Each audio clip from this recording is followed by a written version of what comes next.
A partir de este momento y por una hora, Radio Cultura presenta Confines del Conocimiento. Un programa creado, dirigido y conducido por el doctor Antonio Las Heras.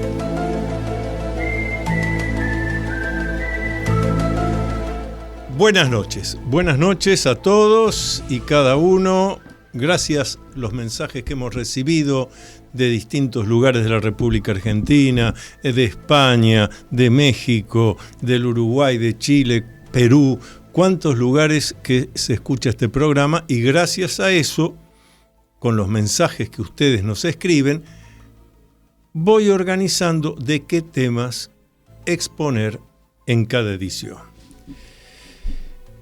Hay razones por las cuales hoy el programa va a estar muy dedicado al tema de la parapsicología, lo vamos a explicar después. Pero hay un tema que efectivamente está vinculado a eso y que han llegado muchos comentarios, preguntas, sobre todo a raíz de unos minutos que expuse en mi Instagram, que es @alaceras1, con el número 1, alaceras1, me pueden seguir por Instagram.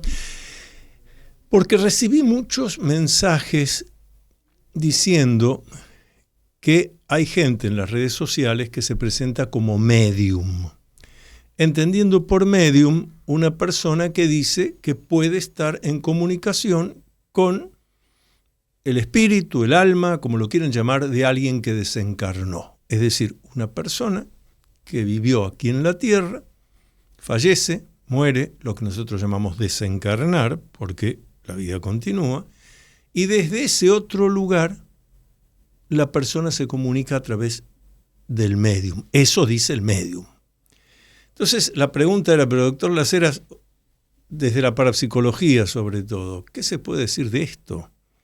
¿Realmente hay personas que así a voluntad, yo voy, lo consulto, le pago o no la consulta, según sea el caso, le digo, mire, yo quiero hablar con mi tío que desencarnó hace años, entonces medium ahí se posesiona y, acá sí, soy tu tío? Lo primero que hay que decir es que si esto fuera verdad, fuera real, se estaría usando en todos los ámbitos. ¿Quién no necesita en algún momento comunicarse, conversar con una persona, un ser querido que ha desencarnado? Desde un familiar hasta un maestro, un profesor que uno tuvo. Esto se lo preguntaría al profesor tal, no está en este plano. Entonces desde ya subrayo que no es cierto y eso es falso. No hay ninguna persona que pueda demostrar realmente que así, casi a voluntad, prácticamente a voluntad, se puede comunicar con espíritus, almas desencarnadas. Ahora, ¿cómo aparece esto? Que es lo que no tengo tiempo a hablar en mis redes sociales, porque ahí todo tiene que ser 2 minutos, 3 minutos. Acá tenemos el programa a la hora entera. La cuestión es simple. La idea, la ilusión de poder, de que un humano en este plano pueda comunicarse con alguien desencarnado o con un Dios que está en otro plano, es tan antigua como la historia misma de la humanidad. Aparecen mitos, en leyendas, pero siempre con un aspecto en particular, que eso solo lo podían hacer personas con un desarrollo muy especial. El mago, el sacerdote, aquel ermitaño que desarrollaba sus facultades espirituales, trascendentes, dentro de una cueva, aislado del resto de la humanidad. Siempre la cosa fue así. Hasta mediados del siglo XIX, aproximadamente 1850 y tantos, en Estados Unidos, una familia de apellido Fox tiene el matrimonio, unas hijas de apellido Fox, que empiezan a decir que ellas están en comunicación continua, permanente, con los desencarnados. La comunicación era muy sencilla en esos primeros tiempos. Estoy hablando de 1850 y tantos, Estados Unidos. Allí comienza la cosa. Las hermanitas Fox se reunían ante un público, las personas, como aquí, en una mesa, y alguien preguntaba, pedía, quiero hablar con tal, que desencarnó hace años. Entonces ellas hacían un acto de concentración mental y preguntaban, supongamos que se llamaba Pedro, Pedro, ¿estás aquí? Y repentinamente se oía en algún lugar de la mesa un golpe. Estaba. ¿Quieres hablar con nosotros? 2 golpes. Significaba no quería. Y con ese método de sí y no, que después quedó en la historia de la investigación parapsicológica como los RAPS, había una comunicación, aparentemente. Esto causó tal furor que las hermanitas Fox, manejadas por su familia, comenzaron a hacer actividades en los teatros. Cobraban la entrada, se llenaba el teatro y ellas desde el escenario pedían, a ver, ¿quién quiere hablar usted? ¿Quiere hablar con su madre? Sí, yo, bueno, mire, acá está, me concentro, pim, mamá está, sí, pues estoy, y entonces, ¿qué consejos aparecían? Hay que ser bueno, no te pelees con tus hermanos, es decir, resulta que los espíritus de los muertos, el alma o como lo quieran llamar, lo único que daban eran consejos de cómo comportarse en la vida, de acuerdo a los parámetros socioculturales de aquella época. Esto causó un furor enorme. Las hermanas Fox recorrían todo Estados Unidos llenando teatros y haciendo estos espectáculos. La cosa empezó a mejorar porque, claro, solo con los golpes, sí, no, los raps, no alcanzaba. Entonces se armó un tablero que quedó en la historia con el nombre de tablero Ouija. Pueden buscar en internet para verlo. Un tablero con las letras del abecedario arriba, extendidas, abajo los números de 0 a 9, en el medio sí y no, y con una tabla, varias de las personas que estaban allí, el dedo índice de mano derecha, 3 que ponían ahí, se hacía la pregunta. Entonces ahí ya la cosa era más precisa, una pregunta concreta. Por ejemplo, se podía preguntar, ¿me caso o no con tal? ¿Qué dice mi mamá que ha desencarnado? La tabla se movía, iba para sí, casaste. Ya era más comprometido el asunto.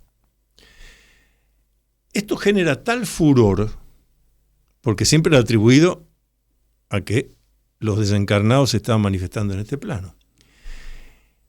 Esto causa tal furor que el auge de lo que ya entonces empezó a llamarse espiritismo, la comunicación con los muertos, con los espíritus de los muertos,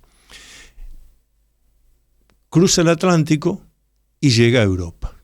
Bueno, se transforma en un hecho cultural.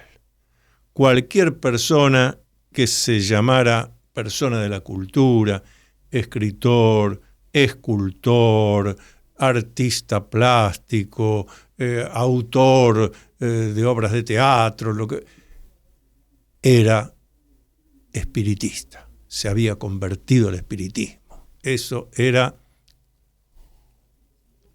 un hecho cultural relevante. No ser espírita era como estar a un costado del camino. Tanto es así que Sir Arthur Conan Doyle, el autor de Sherlock Holmes, de las novelas de Sherlock Holmes, que era médico y que se hizo famoso no por su trabajo en la medicina, sino escribiendo las novelas de Sherlock Holmes, era un espiritista confeso. Cuando Sir Arthur Conan Doyle desencarna, al año siguiente en Londres se hace un encuentro, un congreso espírita, y están las fotos de aquella época, primeras fotos que se hacían, estoy hablando de fines del siglo XIX. En primera fila hay una silla vacía. Era la silla que hubiera ocupado Sir Arthur Conan Doyle de haber estado en este plano. ¿Y por qué la dejaron vacía? ¿Por qué no se sentó otro ahí? Se la dejó vacía porque se entendía que el espíritu estaba sentado allí, no lo íbamos a molestar. Esto en un ámbito totalmente intelectual, cultural, de gente académica, se estaba convencido de que a través de las sesiones espiritistas, de la mediumnidad, era posible y seguro comunicarse con espíritus desencarnados, con almas que estaban fuera de este plano. Hasta que fines del siglo XIX, estoy hablando de 1888, un grupo de científicos, médicos, físicos, químicos, antropólogos, lo que aquella época era la antropología, y otros del ámbito académico universitario, dicen, no, esto no es cierto. Esto no son manifestaciones producidas por espíritus de los muertos. Estos son hechos que ocurren entre nosotros los humanos.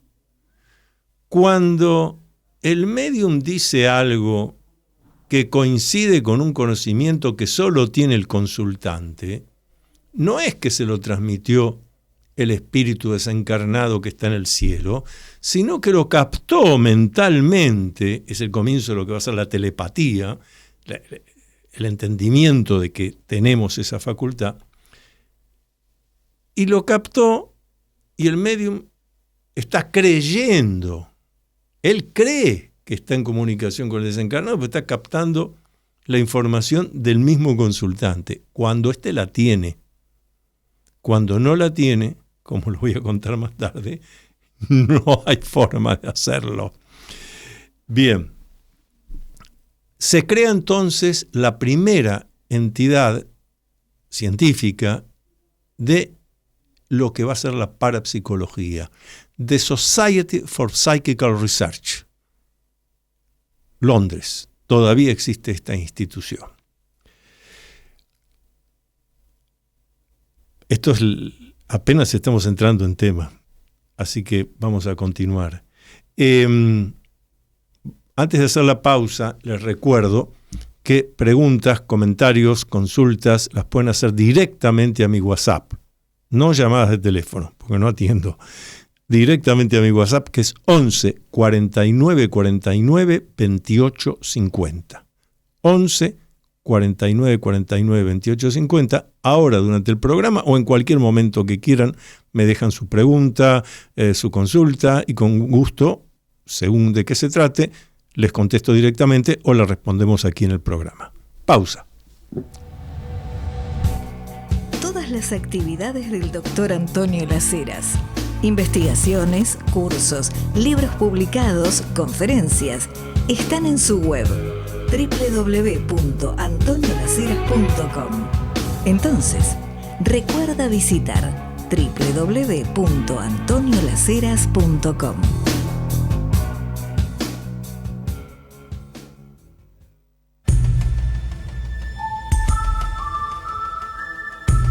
Usted está acompañando al Dr. Antonio Las Heras en su programa Con Fines del Conocimiento por Radio Cultura. ¿Por qué el 4 de septiembre es el Día del Parapsicólogo Argentino? Sí, 4 de septiembre, Día del Parapsicólogo Argentino. Porque fue un 4 de septiembre de 1981 cuando se inauguró el primer Congreso Argentino de Parapsicología. Primer Congreso Argentino de Parapsicología que tuve el honor de ser designado como presidente y presidí, y que duró del 4 al 6 de septiembre de 1981. En recuerdo de ese congreso señero, que tuvo repercusión en toda Latinoamérica. Vino gente de Chile, de Paraguay, de Uruguay, de Bolivia, de Brasil, estuvieron los dos grandes sacerdotes jesuitas parapsicólogos presentes y además expusieron, ambos maestros míos, profesores míos, el padre Oscar González Quevedo, que tantos lo recordarán, el padre Quevedo, y el sacerdote jesuita también, el licenciado Enrique Novillo Paulí. Por eso, 4 de septiembre es el Día del Parapsicólogo Argentino.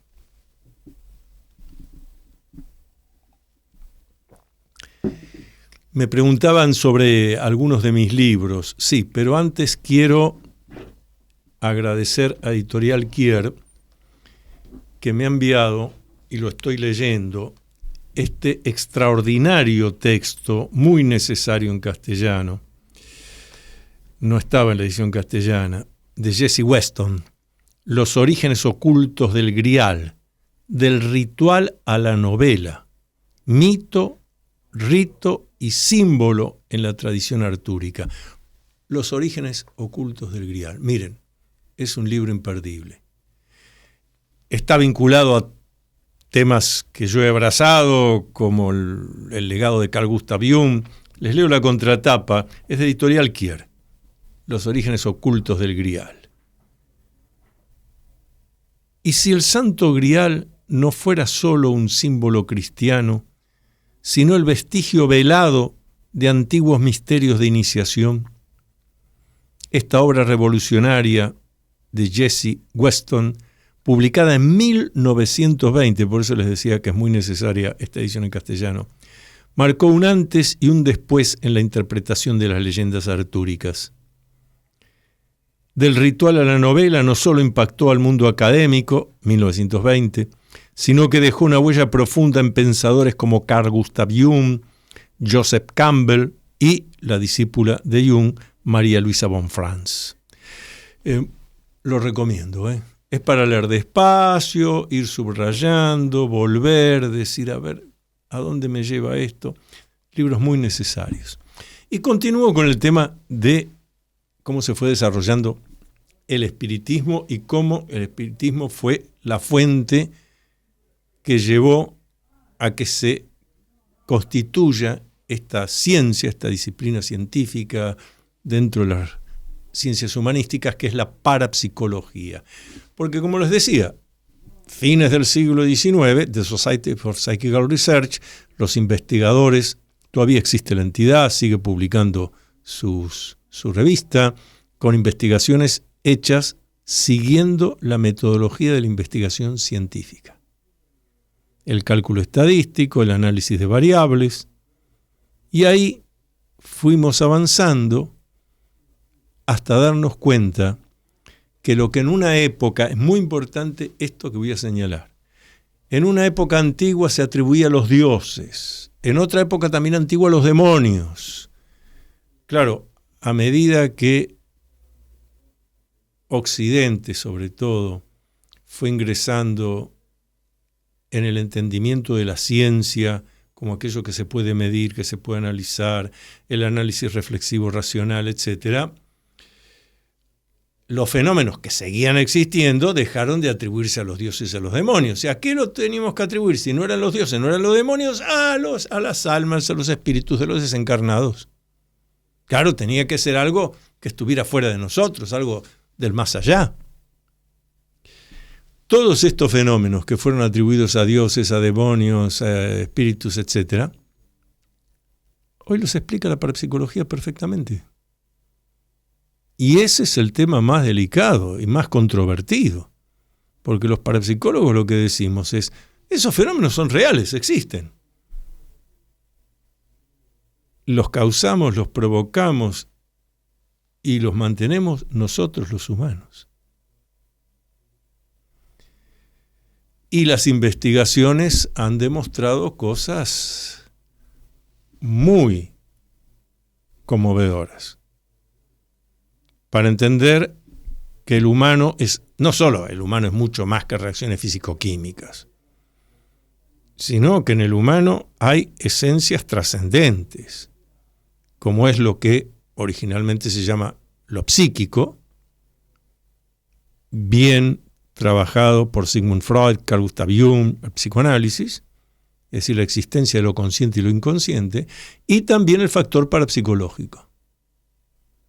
La parapsicología ingresa al siglo XX, hay más investigaciones, institutos que se crean en Estados Unidos, otros lugares, hasta que en 1930 se funda la primera cátedra universitaria y laboratorio de parapsicología universitario en la Universidad de Duke, en Estados Unidos, a cargo el titular de esa cátedra de parapsicología, ya claramente parapsicología, y laboratorio de investigaciones parapsicológicas, va a ser un doctor en biología. No es un dato menor. El doctor Joseph Banks Rhine. Justamente, uno de mis maestros, a quien mencioné hace un ratito, el sacerdote jesuita licenciado en filosofía, Enrique Novillo Paulí, fue discípulo del doctor Rhine, trabajó 6 meses en aquellas épocas en la Universidad de Duke, sobre todo aprendiendo la metodología de la investigación en parapsicología. Porque entonces ya no es me parece, creo, podría ser, sino, señores, acá tenemos este análisis de variables. Midiendo estas variables y esto, aquí actuó un factor desconocido. Telepatía, clarividencia, precognición, psiquinesis, etc. Tanto es así que eso, a mi juicio, explica por qué el espiritismo, a pesar que distintos grupos espíritas se llamaban científicos, lo que fuera, terminaron inscribiéndose en los registros de cultos. Es decir, fueron admitiendo que ellos era una creencia, un culto, pero de ninguna manera algo que se pudiera demostrar, ya no digo solo científicamente, sino racionalmente. Cuando en 1981 presidí el primer Congreso Argentino de Parapsicología, asistieron 1.200 personas, ya dije, no solo de toda la Argentina, Latinoamérica. Bueno, contamos con personalidades como expositores muy importantes. El doctor Arnaldo Raskowski, uno de los cofundadores de la Asociación Psicoanalítica Argentina, convencidísimo de los fenómenos parapsicológicos, dio ejemplos incluso él mismo. El profesor o doctor Aldo Imbriano, un médico especializado sobre todo en temas de electroencefalografía, que en aquella época eran tan importantes. También mostró hasta cómo a través de ciertos electroencefalogramas se advertía en qué momento estaba actuando el factor parapsicológico. Bueno, un congreso excepcional. Y también participaron grupos espiritistas. Dedujo que para conocer qué hablábamos de eso. Y me invitaron a sesiones espíritas, a las que fui. Yo se los dije con toda honestidad. Me decían, bueno, por lo menos en aquella época usaban ese término, baja el espíritu de Albert Einstein. Y entonces era un lugar, una reunión espírita donde con frecuencia bajaba el espíritu de Albert Einstein. Y entonces las eras haga las preguntas que quiera. Y yo hacía preguntas, pero el espíritu me respondía siempre sobre cuestiones normativas, que hay que dejar las guerras, que hay que comprenderse, todo esto. Hasta que me dijeron si yo estaba convencido, les dije que no, de ninguna manera, que lo que estaba escuchando eran cosas que cualquiera puede decir, hay que ser bueno, no hay que hacer maldades. Pero si es que estaba allí el espíritu de Einstein, yo le iba a hacer una pregunta, que él me contestara y yo quedaba convencido de que efectivamente el espíritu del alma de Einstein estaba en comunicación ahí. Bueno, me dijeron, adelante la cera. Le dije, lo único que le pido que me explique qué es raíz cuadrada de n por p por q. Cosa que para ocuparse de la metodología y la investigación científica todos hemos tenido que estudiar, aprender. en la universidad, pero es una cosa básica para alguien que hizo la teoría de la relatividad. Einstein me hubiera dicho a Las Heras, déjese de embromar, ya se lo digo. Vuelvo a decir, explíqueme qué es raíz cuadrada de n por p por q. Simplísimo. Ustedes pueden creer, Einstein no me pudo contestar. Se enojaron los que me habían invitado y me dijeron que no, que esas cosas no, que el espíritu esas cosas no las recuerda. Digo, pero ¿cómo? Me puede dar consejos, pero no recuerda quién fue. ¿Cómo es que recuerda que es Einstein? Bueno, se enojaron conmigo. Así tuve varias experiencias y por eso no me invitaron más.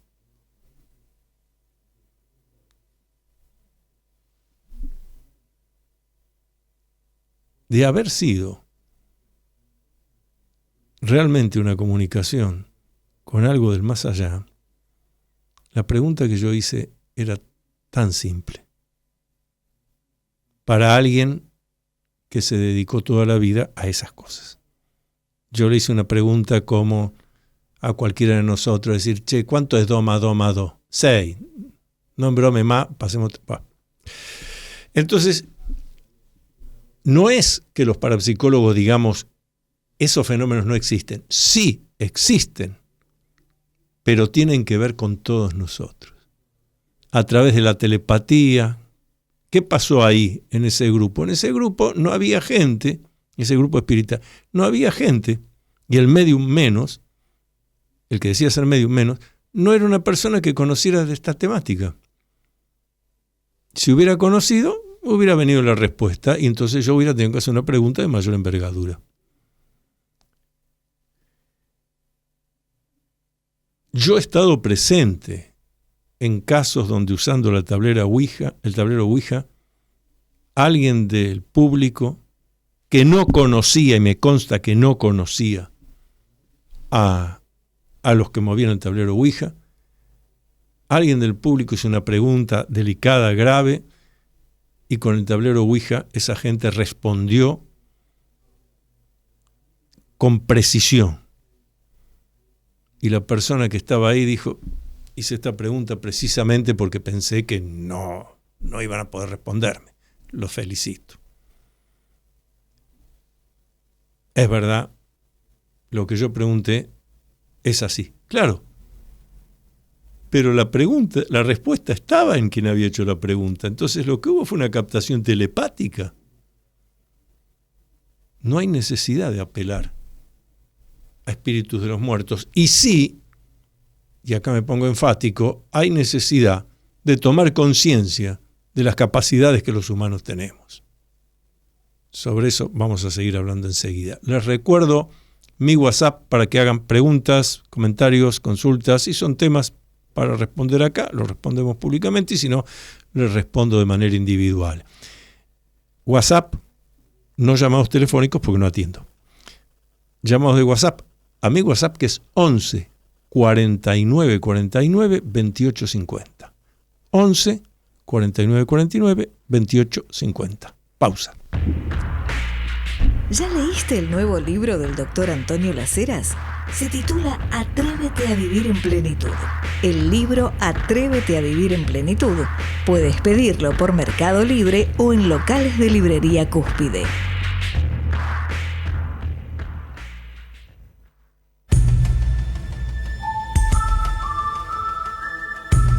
Usted está acompañando al doctor Antonio Las Heras en su programa Confines del Conocimiento por Radio Cultura.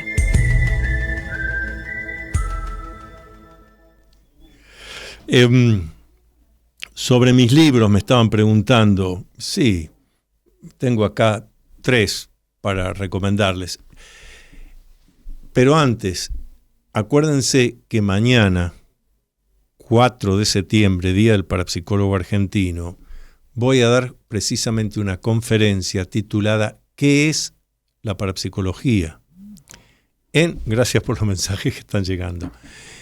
Es en la biblioteca de la Asociación de Fomento de Villa Devoto, que queda en la localidad de Villa Devoto, Ciudad de Buenos Aires, en la esquina de la calle Habana y Joaquín B. González, ahí a una cuadra de la estación Devoto del ferrocarril La Croce.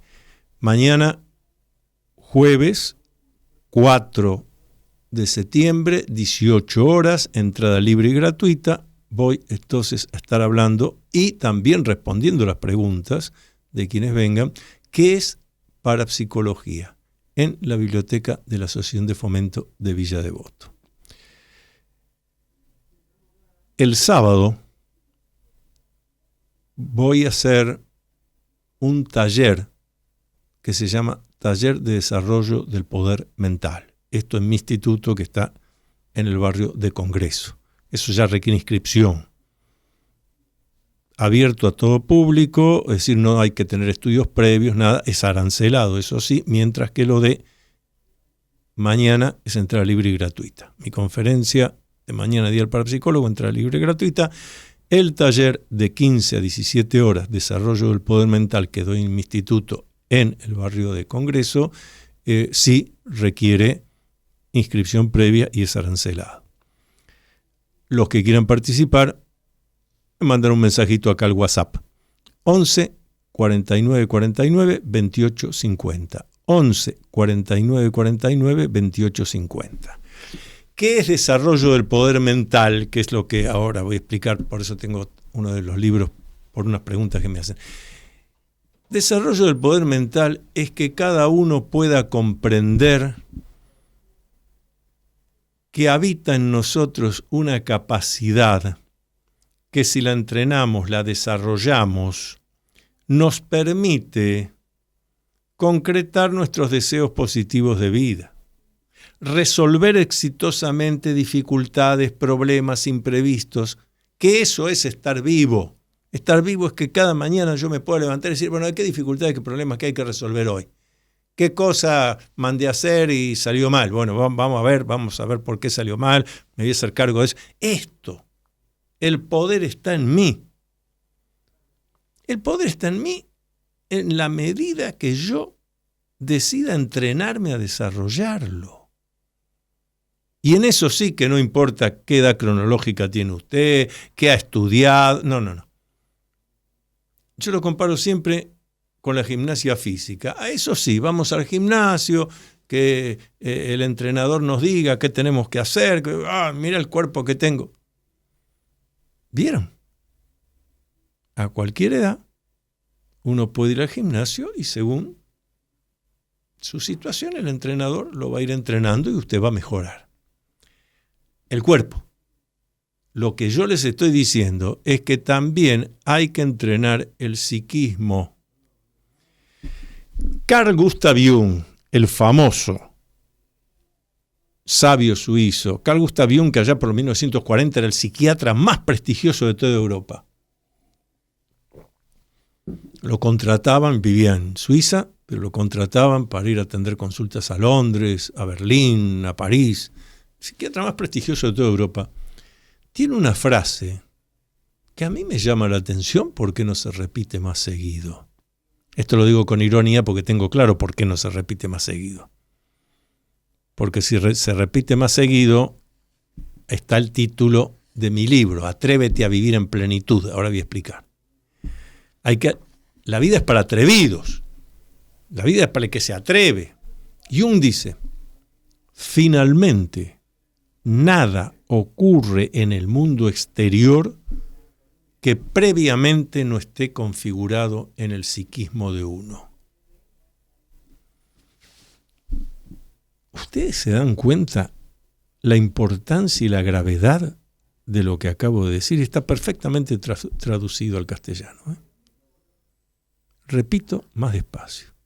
Dice Carl Gustav Jung, finalmente, nada ocurre en el mundo exterior que previamente no esté preconfigurado en el psiquismo de uno. Ahí se terminó la idea de destino, Dios lo quiso, es decir, siempre alguien de afuera, alguien exterior es el que se adueñó de mí. A usted nada le pasa ni a mí que previamente no esté preconfigurado en el psiquismo y en el suyo. Lo que ocurre que muchas veces lo que está preconfigurado en el psiquismo de uno no viene de mí, viene de los estímulos externos, que nuestros padres y abuelos tuvieron poco comparado con nosotros, que ahora agarramos el celular y enseguida estamos 2 o 3 horas ahí, sube al colectivo y sigue con el celular. Bueno, y está recibiendo estímulos, haga esto, haga lo otro, si usted va a ser exitoso si hace esto, va a ser un fracasado si hace aquello. Lo están llevando de las narices. Son los esclavos del siglo XXI, y digo esclavos con toda claridad. Los mejores esclavos para el amo, porque no tienen conciencia de esclavitud, por lo menos esos que vemos en los mitos. Espartaco peleaba por su libertad, porque tenía conciencia de que estaba sometido a otros que era esclavo. Los esclavos hoy no tienen conciencia de eso, creen que son libres. Y entonces angustia, fracaso, actitudes depresivas. Hay que adueñarse de uno mismo, y para eso hay que desarrollar el poder mental que todos nosotros tenemos, pero que no se enseña. Fíjese, en psicología y en medicina se habla de las enfermedades psicosomáticas. ¿Qué quiere decir esto? Que algo que empieza en lo psíquico le afecta a mi cuerpo. Bueno, si hay enfermedades psicosomáticas, entonces hay curaciones psicosomáticas. Lo uno exige la existencia del otro. Ahora, ¿usted oye hablar de curaciones o sanidades, sanaciones, el nombre que quería poner, bienestares psicosomáticos? No. Sí, y fue el estrés que le hizo tener este problema gastrointestinal, fue ese disgusto, problemas cardiovasculares. Si el psiquismo puede afectar, hacer daño a mi cuerpo, el psiquismo puede mejorarlo y ponerlo bien. Pero de eso no se habla. Y eso es lo que hablamos nosotros, al menos yo, en mis talleres, conferencias, cursos de desarrollo del poder mental. Es lo mismo que también se está tratado en Atrévete a vivir en plenitud. Atrévete a vivir en plenitud, ¿por qué titulé así? El editor me decía, Las Heras, un poco agresivo, Atrévete a vivir en plenitud. ¿Por qué no ponemos Sepa cómo? Y le dije, porque esto no es un libro de autoayuda. Entonces yo desde el título quiero que el lector conozca que es un desafío. Si usted se va a atrever, usted puede vivir en plenitud. Pero se tiene que atrever. Por ejemplo, va a tener que hacer cambios en su vida, porque si en este momento no está viviendo en plenitud es porque cosas que está haciendo no le hacen bien. Eso lo va a encontrar en este libro. Libro que pueden pedir por Mercado Libre, libro que está en todas las librerías de la cadena de librerías Cúspide, está allí. También en la web de Cúspide, se lo mandan a cualquier parte del país.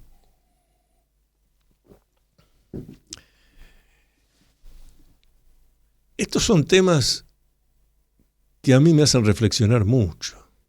Por ejemplo, la Organización Mundial de la Salud dice, organismo cuestionado si los hay, pero dice que la sanidad tiene que ver con el bienestar biopsicosocial. Primero empieza con biológico. Psicológico, psíquico. Social, lo sociocultural. Yo propongo que dejemos de mentir, engañar y tergiversar y nos atrevamos a decir la verdad. En todo caso, la salud es el armónico entramado de lo psico-socio-biológico. Psico-socio-biológico. Invertí los términos. ¿Por qué? Porque primero que nada es lo psíquico. Lo psíquico es lo que va a hacer que mi cuerpo esté sano o enfermo. Lo psíquico es lo que me va a hacer tomar decisiones o no tomarlas. Luego lo social, lo psicosocial, lo sociocultural, porque ese ámbito alrededor del cual uno ha nacido y se va criando, nos da datos y nos dice, la mayoría de las veces sin explicar por qué, sin menos fundamentar, nos dice que esto hay que hacerlo, lo otro no hay que hacerlo. Entonces, yo voy siendo primero el resultado de mi psiquismo, luego de lo psicosocial y finalmente tengo que atender a lo biológico. Porque lo biológico es el que recibe las trompadas o las caricias. Sin embargo, lo que nos han enseñado es lo aceptado, biopsicosocial. O sea, primero lo biológico, luego lo psíquico y finalmente lo social. Han errado el rumbo completamente. Pero como no puedo aceptar de que esa gente que toma esas definiciones no se haya dado cuenta de lo mismo que me di cuenta yo, estoy convencido que hay un interés atrás de eso. Lo mejor es hacerle creer, es una creencia, como que existe el demonio, creer que lo biológico, el cuerpo está por encima de todo. Al cuerpo se le pueden hacer estudios, al cuerpo se lo puede medicar, al cuerpo tantas cosas, la alimentación, la no alimentación, es decir, el cuerpo consume cosas externas, usted se vuelve un consumidor. Mientras que si usted trabaja con su psiquismo, va a consumir solo lo necesario. Consumo solo lo necesario. Y lo psicosocial es tan importante. Conversábamos el otro día con varios colegas que estamos trabajando en esto que les estoy transmitiendo hoy, y uno de ellos, de mi grupo etario, ya pasó los 70 años de edad cronológica también, recordó algo que le había ocurrido en su adolescencia, o sea, por lo menos 60 años atrás, acá en Buenos Aires. Entonces él decía, yo era gordo porque vengo de una familia italiana, donde que habían venido de Italia, habían pasado peripecias, aquí había comida, se hablaba de la heladera llena, decía él. Y entonces, para mi mamá, explicaba mi amigo, ver a sus hijos entrados en carnes era ser sano. Pero claro, mi amigo, en aquella época, 60 años atrás, acá en Buenos Aires, empezó a ir al club, a hacer gimnasia, esto, lo otro, comprendió la importancia de ser piel, músculo y huesos, empezó a bajar de peso y se convirtió en piel, músculo y huesos.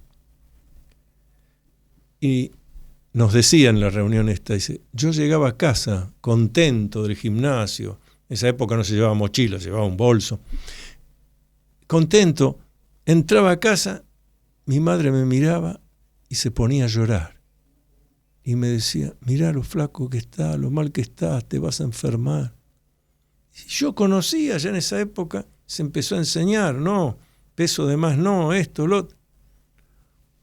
Pero ahí se ve perfectamente la estructura sociocultural, sociocivilizatoria, en este caso de la familia, aconsejándole. Imagínense un adolescente que llega contento a su casa, que viene a hacer gimnasia, está bárbaro, lo pusieron en el equipo de fútbol, y la madre lo mira así, se pone a llorar, te va a enfermar.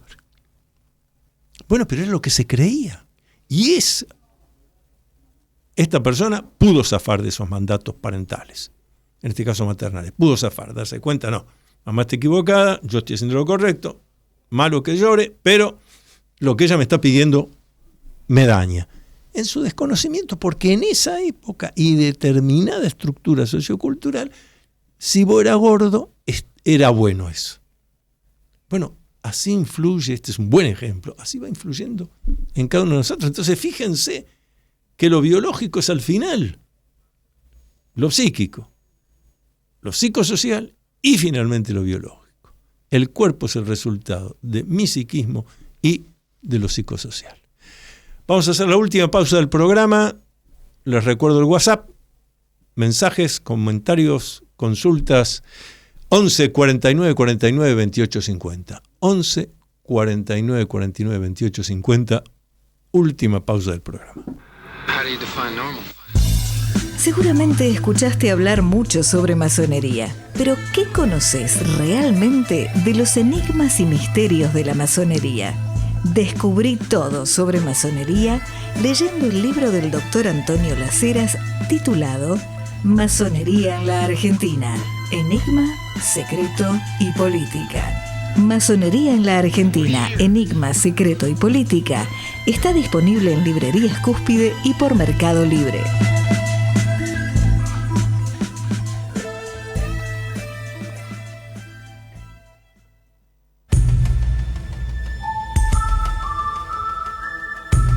Usted está acompañando al doctor Antonio Las Heras en su programa Con Fines del Conocimiento por Radio Cultura.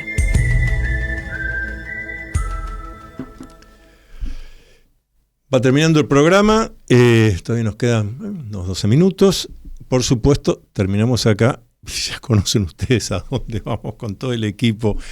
Y ahí seguimos las conversaciones, las reflexiones sobre todos estos temas, porque es un lugar donde podemos ir a cenar tranquilos. Como decía la doctora Miriam Briano la semana pasada, podemos hablar nosotros y los que están hablando en la mesa de al lado no se junta, no se oye. Pero digo, cenar porque nos vamos ahora tranquilos, pero puede desayunar, puede almorzar, puede hacer la merienda es algo, vaya sin haber almorzado la merienda.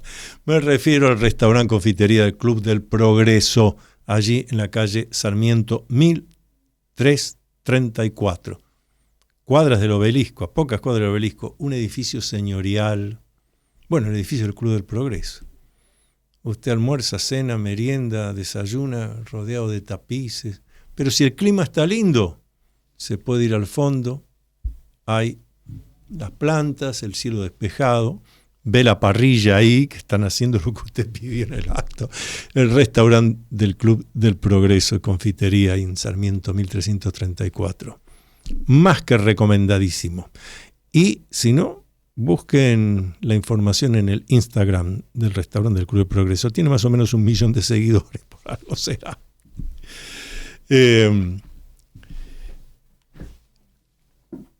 Estos temas que estoy desarrollando hoy, antes, porque estaba leyendo recién mensajes que llegan, me preguntaban cuál es mi último libro sobre ovnis, porque es una persona, Carlos de Mataderos, que dice que ya leyó mi libro OVNIs, los documentos secretos de los astronautas. Bueno, ese libro ha tenido muchas reediciones. Pero que no se acordaba y que quiere leer cuál es el último libro mío de ovnis, es este. ¿Qué hay detrás de los ovnis? ¿Qué hay detrás de los ovnis? También lo consiguen en la cadena de librerías Cúspide de todo el país, o por la web de Cúspide, o lo buscan en Mercado Libre, también lo pueden conseguir.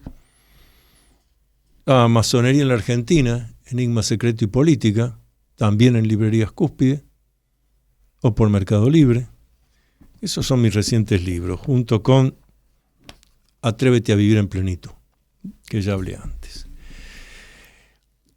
Todo esto que estoy señalando hoy, vísperas de un nuevo aniversario del Día del Parapsicólogo Argentino, tiene que ver con que es absolutamente necesario. Ya estamos terminando el 2025, o sea, un cuarto del siglo XXI ya lo estamos terminando. Entonces es absolutamente necesario que tomemos conciencia de la enorme capacidad con que nos dotó el que quiera dirá a Dios, el que quiera la naturaleza, el que quiera dice los extraterrestres, eso lo discutimos otro día, pero que la capacidad la tenemos, que estamos dotados. El psiquismo, cuando puedo trabajar, entrenar mi psiquismo, me convierto en dueño de mi vida, nada me sucederá que no sea lo que yo estuve buscando que ocurra. Es un entrenamiento. El factor parapsicológico es espontáneo y errático, pero yo les puedo garantizar por mi propia experiencia que uno lo va entrenando y al entrenarlo de manera intuitiva llega la información. Me pasó hace poco di la indicación para que me hicieran un trámite por internet. Me fui del instituto. Estaba en otra cosa, en otro lugar. Me llega el WhatsApp de la persona que le había pedido que me dé esta ayuda. Me hago un trámite y me dice, ya envié el material. Y yo capté, me va a llegar la información de que está mal hecho. Pero estaba seguro. Sin ninguna explicación externa de los 5 sentidos. Me vino de adentro, la certeza. Esto está mal hecho.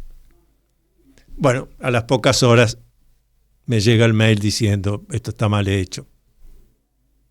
¿Cómo pude yo tener esa información? Lo capté telepáticamente. O por clarividencia puede ser ahí también. No es algo que usted, esto es lo maravilloso, no es algo que usted tiene que estar a ver, voy a ver si por telepatía capto, a ver si por precognición me doy cuenta de lo que va a pasar en el futuro. No. El fenómeno es espontáneo y errático, igual que usted se entrena y sale a correr y corre cada vez más sin ni siquiera darse cuenta y se cheque bien que ando. Bueno, lo mismo es el factor parapsicológico. Y esto lo toma su psiquismo y analiza qué hacer con eso. Las capacidades que tenemos los humanos son extraordinarias y ningún animal, ningún vegetal que conozcamos en el planeta Tierra tiene ni cerca todo eso. Sí, la investigación parapsicológica ha demostrado claramente, experimentación en laboratorio, que nosotros los humanos podemos afectar a los vegetales, a los animales, afectarlos favoreciéndolos o desfavoreciéndolos. Tema delicado que podemos tratar la semana que viene, porque nos lleva a otras cuestiones. Si yo a distancia puedo ayudar a fertilizar semillas, si yo a distancia puedo ayudar a que una herida hecha en un animal en laboratorio cicatrice, entonces yo puedo ayudar a curar a distancia. Cosa que con otras explicaciones viene de la más remota antigüedad. Y si puedo ayudar a otros, ¿cómo no me voy a poder ayudar primero a mí? Entonces, ¿por qué estoy mal?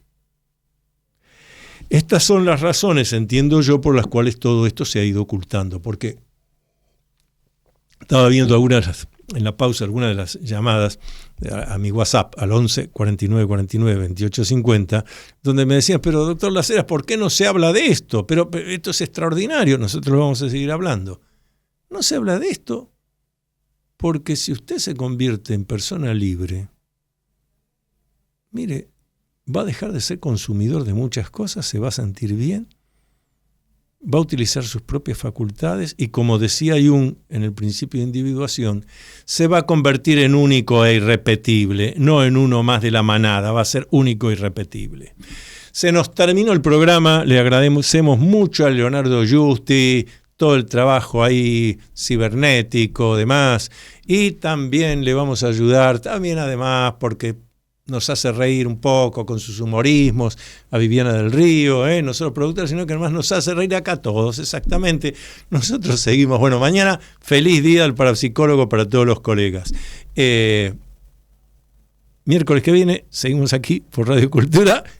Luminoso abrazo a todos y cada uno.